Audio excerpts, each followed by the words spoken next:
Now students, let's see how do we make the molecular orbital diagram. The molecular orbital diagram for hydrogen molecule, we should know how to write the electronic configuration for a molecule which is composed of total electrons less than equal to 14 and greater than 14.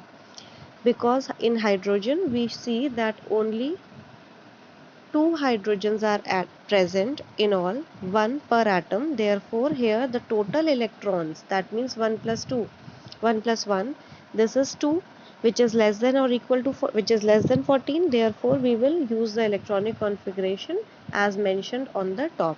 Okay. Now, now for drawing the molecular orbital diagram, first we will draw this vertical line. Okay, and on this vertical line we will mention energy. Okay, this will show that how the energy of the different orbitals are placed. Okay, then we will draw the atomic orbitals of the atoms which are combining. For example, here in hydrogen we see that it is the 1s atomic orbital of hydrogen which is combining, right? So we have drawn a box like this, and in that box we will keep our electron. Okay, so this way we have drawn the atomic orbital of the two hydrogen atoms, one on the left and another on the right. Since both the combining atoms are the same, these are hydrogen hydrogen, therefore their atomic orbitals will also lie in the same energy level. Okay, now by the combination of these two atomic orbitals, we will get two molecular orbitals. One molecular orbital will be of lower energy as compared to the atomic orbitals, and one molecular orbital will be of the larger energy as compared to the atomic orbitals. This we have seen. The one which is of the lower energy is known as bonding molecular orbital, and the one which has more energy is known as anti-bonding molecular orbital. Right? Now, how do we fill these these molecular orbitals? For filling the molecular orbitals, we know that we use the Pauli's exclusion principle, the Aufbau principle, and the Hund's principle. So in all we have how many electrons here? 2 electrons.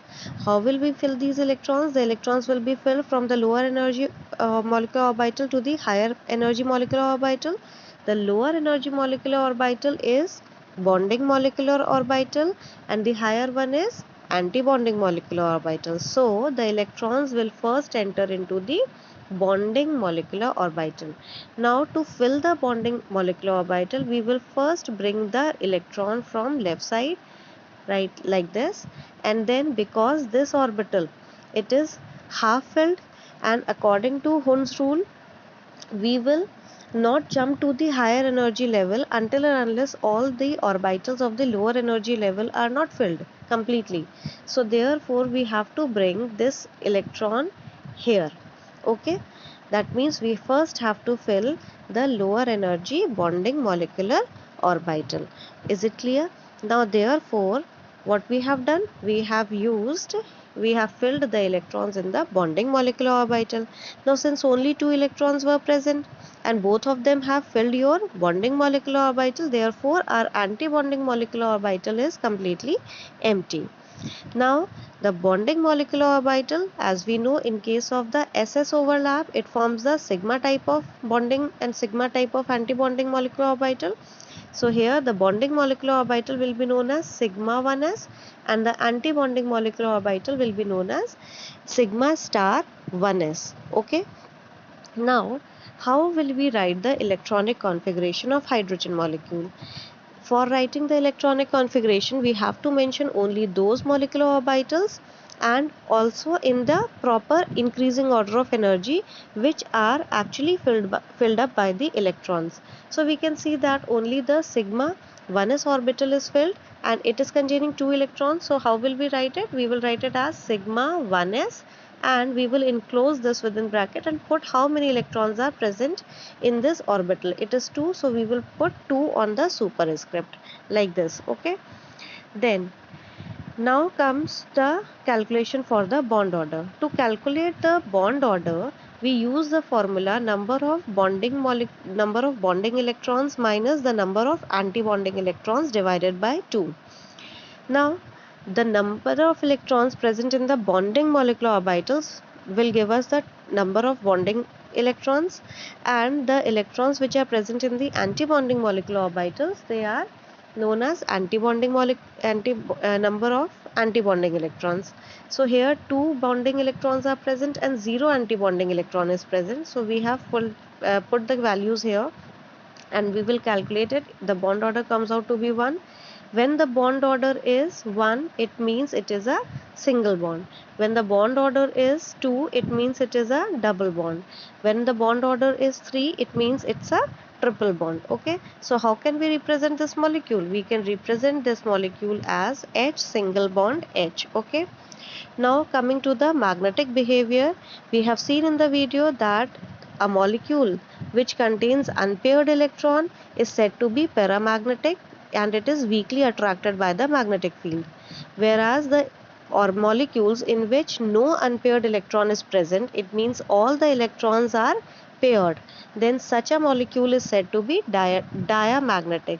Here what we can see, that no unpaired electron is present in the 1s, sigma 1s, two electrons are present, this is paired.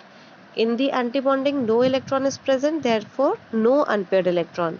When we don't have any unpaired electron, then the molecule is diamagnetic, it is repelled by the magnetic field. I hope you will be now able to draw the molecular orbital diagrams for hydrogen molecule, similarly for helium molecule also.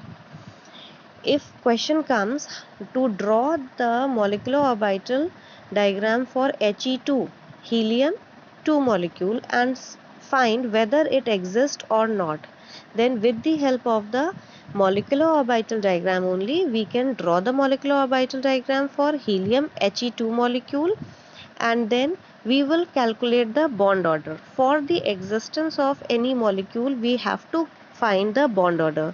If the bond order value comes out to be 0, then it means that the molecule does not exist, it is just hypothetical.